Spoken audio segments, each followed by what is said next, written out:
Nos enfants de l'école primaire ont récemment écrit le concours d'entrée en 6e. Ils étaient à peu près 247 000 candidats à toquer à la porte du lycée. Mais ce qui nous intéresse encore plus, c'est cette question qui est venue sur la culture générale. Histoire. On nous demande de faire correspondre chaque résistant camerounais à sa région d'origine. Suivez les noms. Douala Mangabel, Félix Moumier, Martel Paul Samba et le Lamido Mouba Djinda. Et l'homme est l'ouest, nord-ouest, littoral et le sud.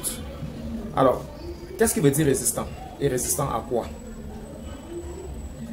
Dans un pays où l'ordre de 82 veut à tout prix faire passer des gens qui luttent pour la vraie cause, pour des bandits, des voyous, des maquisards, des sécessionnistes, et tout ce nom qui ne profite qu'au gouvernement est malsain. Et j'ai autant de regrets de le dire parce que d'un côté, vous avez des parents qui vous disent « je ne fais pas la politique ». De l'autre côté, un gouvernement qui vous dit « j'utilise tous les moyens que j'ai à ma disposition pour rester au pouvoir ». Et l'une de ces moyens féroces que j'ai observé au fil des années, c'est l'éducation de nos cadets. Le gouvernement n'a pas pitié lorsqu'elle use de l'éducation pour faire que le peuple camerounais, la majorité qui finissent l'école, sont des peuples assoiffés. Les peuples qui sont vides, qui connaissent très peu leur histoire.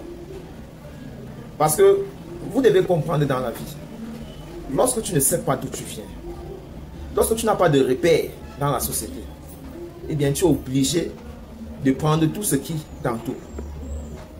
Et nos parents, pour la plupart, lorsqu'ils grandissaient, ils se sont réfugiés à l'école, soit à cause de l'éducation religieuse qu'ils ont acquis.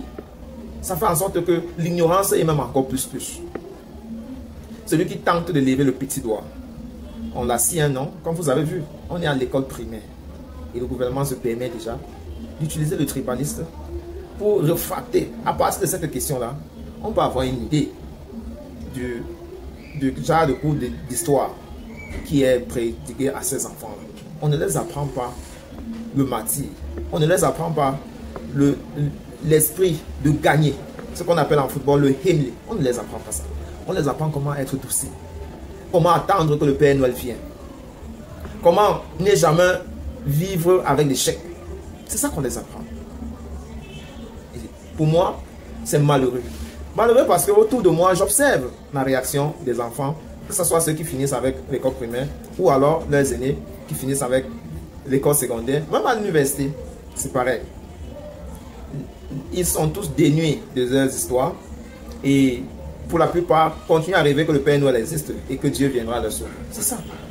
C'est ça la politique qui maintiennent. C'est pourquoi vous voyez, lorsqu'ils se sont battus à avoir un job et que chacun reste focalisé à protéger son petit repas, à vouloir voir ses enfants grandir. Et certains, pour la plupart, ces jeunes-là, ils sont dans des jeux au hasard. Ils veulent faire des découvertes. Ils utilisent les réseaux sociaux pour faire des découvertes. Les parents sont souvent très loin d'imaginer ce que ces enfants-là peuvent faire. Tout simplement parce qu'ils sont démissionnés à la base. Beaucoup de parents camerounais sont entrés en mariage sans jamais préparer ce qui les attendait. Et une fois qu'ils ont fait face aux difficultés de, comme ça là, accompagner l'enfant dans le processus de son développement, ils ont démissionné, laissant ça à l'église et à l'école. Et l'école, voilà. Donc il faudrait un discours contraire pour rappeler à ton propre enfant le rôle que les Martel Paul Samba ont effectivement joué dans l'histoire de leur pays et pourquoi leur taxé de résistants ne profite qu'à une seule personne, l'ordre de 82 en place. Les Ernest Wangi, lorsqu'on les présente comme des résistants face à qui?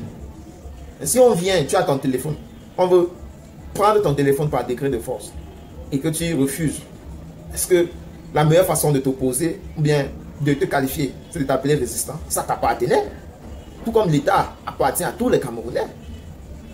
Lorsque les gens d'en haut confisquent l'État comme leur propriété privée, utilisent les biens publics pour des fins personnelles, lorsque tu te lèves, tu prends la parole pour leur rappeler l'ordre gouvernant, pour leur rappeler le contrat social qui devrait permettre à chacun d'avoir accès à ces biens publics-là, eh bien, on te donne les noms.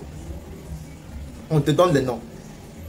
Et comme beaucoup ne veulent pas se retrouver dans le registre des résistants, des maquisards, des sécessionnistes, eh bien, ils démissionnent et perdent leur droit de revendication, de revendiquer ce qui leur revient de droit.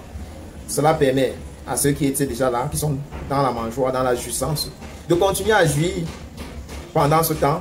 Ceux qui sont dans la résistance, ils perdent leur possibilité de profiter également de la manne, qui est normalement pour tout le monde.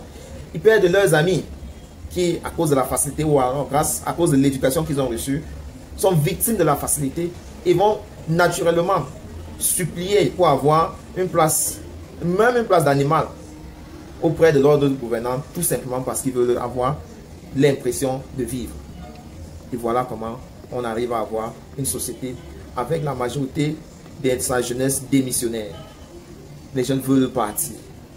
Les parents en eux-mêmes, ils se sont impliqués tellement dans l'illusion qu'en leur regardant agir, on a l'impression que ce sont des comédiens. Et le cycle se reproduit. Mais tout n'est pas permis, tout n'est pas perdu. Il y en a encore des rares qui ne sont pas dans le suivisme et qui ne vendent pas la poudre escampette au peuple. Ils croient véritablement qu'on peut partir d'un contrat sérieux en étant soi-même responsable de ses dits, de ses faits et surtout rendre compte au peuple à qui tout appartient. Soyez sages, ne démissionnez pas seulement de la politique, ne détestez pas seulement les politiciens, protégez vos enfants, revisitez leurs cours et passez vos valeurs avant qu'ils ne soient tard.